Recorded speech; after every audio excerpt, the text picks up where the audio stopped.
북한이 NLL을 합법적 명분도 없는 유령선이라고 주장하며 자신들이 인정하는 해상 국경선을 침범할 시에는 무력 도발로 간주하겠다고 공언했습니다. 김정은 위원장은 그제 지대함 순항미사일의 시험 발사를 지도하며 연평도와 백령도 북쪽 국경선 수역에서의 군사적 대비 태세를 강화하라고 주문하기도 했습니다. 사실상 우리 군의 순찰이나 어선 단속을 문제 삼아 언제든지 기습적 도발을 감행할 수 있다는 선언과 다름없습니다. 전문가들은 북한이 서해상에서 연평해전과 같은 국지 도발을 벌여 NLL 무력화를 시도할 가능성까지 제기하고 있습니다. 연안 경비가 주 임무인 우리 고속종들을 비롯한 함정들이 북한의 도발 목표가 될 수 있는 만큼 군의 대비 태세를 더욱 철저히 해야 하겠습니다. 최근 북한이 무기 개발과 시험 발사에 열을 올리고 있는 것은 배급 체계의 붕괴, 한류의 확산 등으로 체제 불안이 커짐에 따라 군사적 역량을 과시하여 내부 결속을 꾀하고 불만을 밖으로 돌리려는 목적이 큽니다. 그리고 우리 총선이 다가오는 상황 또한 대남 대미 군사 위협 수준을 끌어올리는 주요한 배경입니다. 전문가들은 북한이 군사적 피로감을 정대시키고 우리 국민의 불안을 지속시킴으로써 윤석열 정부에 대한 불만과 책임을 전가하려 한다고 분석하고 있습니다. 굳건한 한미일 공조를 바탕으로 대북 강경책을 유지하며 북한 주민의 인권에 대해서도 목소리를 내고 있는 윤석열 정부가 김정은 정권으로서는 부담스러울 수밖에 없기 때문입니다.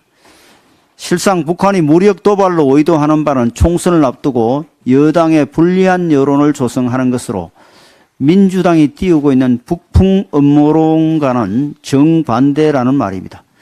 그저께 북한이 지대함 순항미사일을 발사한 그 시간에도 민주당은 정부가 정치적 목적으로 도발을 유도한다는 허위 주장을 공식석상에서 반복했습니다.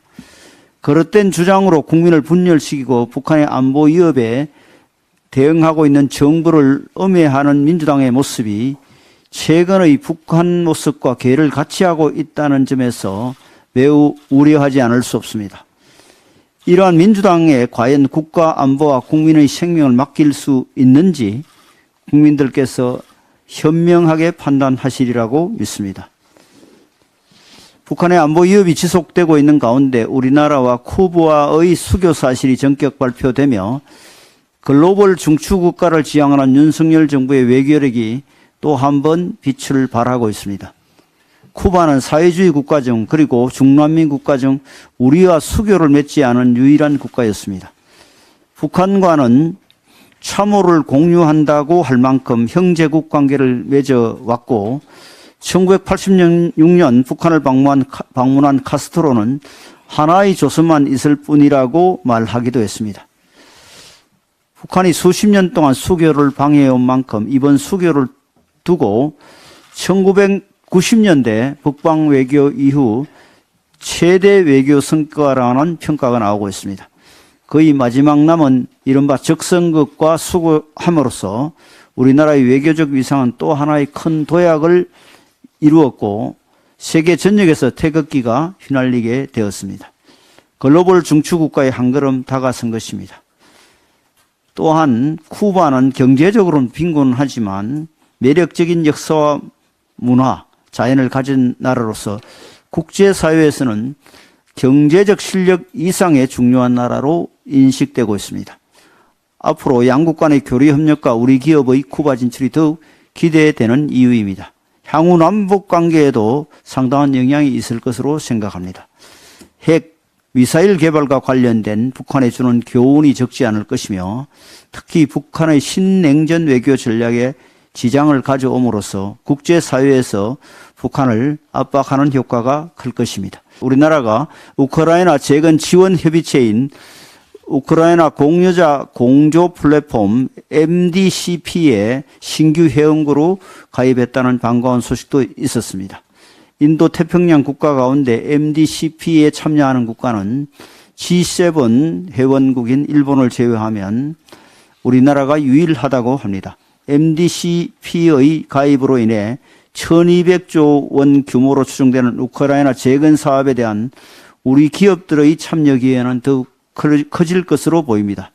이러한 성과 또한 지난해 7월 윤석열 대통령이 우크라이나를 전격 방문하고 이를 계기로 우크라이나 평화연대 이니셔티브를 발표하는 등 그간의 외교 노력이 맺은 결과라고 볼 수 있습니다. 윤석열 정부의 외교와 대통령 순방을 두고 민주당은 사사건건 트집을 잡고 폄훼해 왔습니다. 하지만 글로벌 중추국가를 향해 성큼성큼 다가가고 있는 대한민국의 달라진 위상은 이미 국민들께서 체감하고 계십니다. 윤석열 정부와 국민의힘은 국격과 국익을 높이는 외교 노력으로 자랑스러운 대한민국을 만드는 데 최선을 다하겠습니다. 예비군 훈련에 참여한 학생의 학습권을 보장하고 출석이나 성적 처리 등에서 불이익을 받지 않도록 하는 고등교육법 시행령이 지난 화요일 국무회의에서 통과되었습니다. 대단히 반가운 소식입니다. 지난해 6월 28일 우리 국민의힘은 예비군 훈련 참여 학생에 대한 학습권 보호 당정 협의를 열어 논의했던 것이 지난 화요일에 대단원에 막을 내리게 된 것입니다. 당 정책위가 청년에게 드리는 약속이라 했던 것이 아름다운 결실을 맺게 되어 매우 기쁘게 생각합니다. 물론 현행 예비군법에 학생 예비군에 대해 불리한 처우를 하지 못하도록 하는 규정이 있기는 합니다만 지난해 당정에서도 지적한 바와 같이 실제 학교 현장에서 제대로 지켜지지 않아 학생들이 불이익을 받는 경우가 있었습니다. 이에 당에서는 교육부에 학생 예비군에 대한 학습권 보호 방안을 마련해 줄 것과 대학별 학칙 개정을 추진해 줄 것을 강하게 요청한 바가 있습니다. 당정 개최 이후 개별 대학들의 학칙 개정은 지난해 말까지 완료가 되었고 활용점정으로 최근 고등교육법 시행령까지 개정이 되었습니다. 개정된 시행령에는 대학이 학생 예비군에게 수업과 관련한 자료를 제공하거나 수업 보충을 실시하도록 하고 출결 및 성적 처리 등에서 불리한 처우를 하지 않도록 한다고 하여 학습권 보장 조치 의무를 명확하게 하였습니다. 이렇듯 국민의힘은 말로만 약속하는 정당이 아니라 끝까지 실천하는 정당입니다. 우리 당의 관심은 항상 국민의 삶을 향해 있습니다.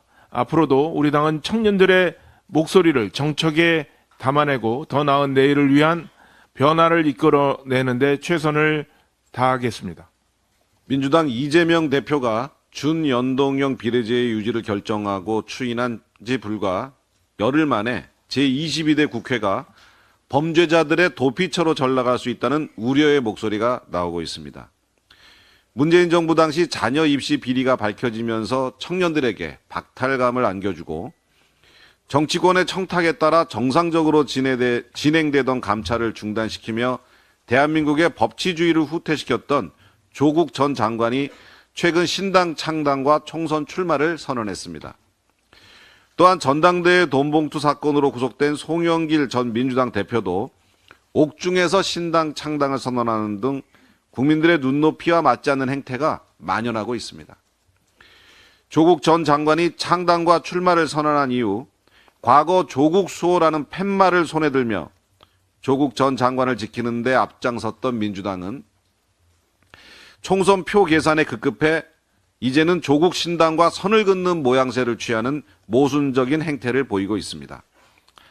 반면 조국 전 장관은 선거에서 민주당과 비례 지역구 연합도 가능하다는 입장을 보여 국민들을 혼란에 빠뜨리고 있습니다.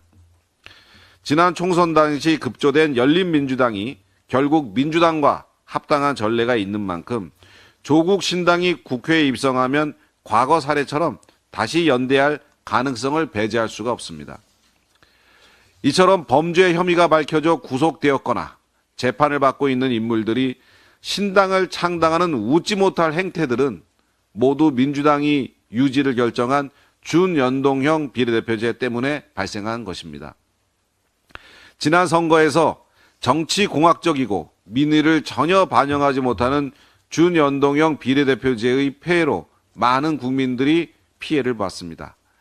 그렇기에 우리 국민의힘은 민의를 정확히 반영하고 정당의 정책과 비전을 바탕으로 공정한 경쟁을 할 수 있는 병립형 비례대표제의 복원을 민주당에 줄기차게 요청해 왔던 것입니다. 민주당은 준연동형 비례제 유지 결정으로 인해 발생하고 있는 폐해들에 대해 국민 앞에 머리 숙여 사죄해야 할 것입니다. 2조 원대의 세금 낭비 논란을 낳은 용인 경전철 사업에 대해서 법원이 당시 기초단체장과 수요 예측기관의 손해배상 책임을 인정하는 판결을 처음으로 내놨습니다. 잘못된 정책 추진과 그에 대한 잘못된 수요 예측으로 인하여 국민의 혈세를 낭비한 것에 대해서 법적인 책임을 엄격하게 물은 것입니다. 2004년부터 시작되었던 사업은 20년이 훨씬 지난 일이지만 포퓰리즘 정책과 전시성 행정에 경종을 울린 사법부의 올바른 판결이라고 생각을 하면서 같은 취지에서 선거를 앞두고 허황된 공약 발표를 계속하고 있는 더불어민주당과 이재명 대표가 이 판결을 반면교사로 삼기를 촉구합니다.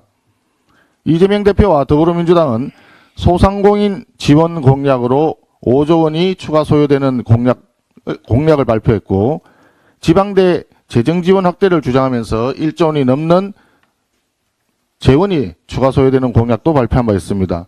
그뿐만 아닙니다. 출생아 전체에게 목돈을 주겠다는 공약도 나왔고 신혼부부 결혼과 출산 시 주택을 지원하겠다는 공약까지 남발되었습니다. 이러한 공약들은 도대체 추가 재정 소요가 얼마인지 가늠조차 할 수 없는 그런 무책임한 공약입니다. 지난 문재인 정부 5년 동안 400조 원이 넘는 국가 채무를 증가시킨 것도 모자라서 지금 이재명 대표와 더불어민주당은 더 많은 포퓰리즘 정책으로 재정 지출을 하겠다면서 국민을 현혹하고 있는 것입니다. 더욱이 이재명 대표와 더불어민주당은 절대다수 의석을 앞세워서 50인 이하 사업장에 중대재해처벌법 적용을 유예하는 법률 개정을 의도적으로 가로막고 있습니다. 그러면서도 다른 쪽에서는 폐업 지원금을 늘리겠다고 주장하고 있습니다. 마치 이것은 소상공인들에게 폐업 지원금을 받고 폐업을 하라라는 소리로 들릴 지경입니다. 이재명 대표와 더불어민주당은 국민을 현혹하는 포퓰리즘 주장을 즉각 중단하고 기업 경영을 정상화하면서 경제를 올바르게 운용할 수 있도록 중대재해처벌법 적용 유예 법률 개정안부터 통과시킬 것을 강력히 촉구합니다.